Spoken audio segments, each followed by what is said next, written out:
السلام علیکم ناظرین، خبروں میں شامل کرتے ہیں کراچی سے۔ کراچی نوجوان تحریک پاکستان کی جانب سے کشمیر یکجہتی ریلی کا انعقاد۔ کراچی نوجوان تحریک پاکستان کی جانب سے کشمیریوں سے اظہار یکجہتی کے لیے ریلی نکالی گئی، جس میں ہر طبقے سے تعلق رکھنے والے افراد نے شرکت کی اور ریلی کو عوام نے بھرپور تعداد میں شرکت کر کے کامیاب بنایا۔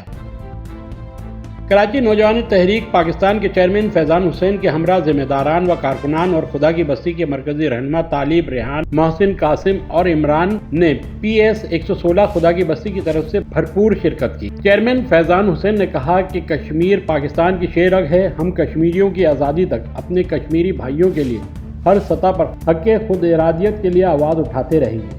انہوں نے ریلی کو کامیاب بنانے پر تمام ذمہ داران و کارکنان اور عوام کا شکریہ ادا کیا۔ انہوں نے یکجہتی ریلی میں میڈیا کی شرکت اور MTS نیوز کے CEO محمد طارق شیخ کا بھی شرکت پر شکریہ ادا کیا۔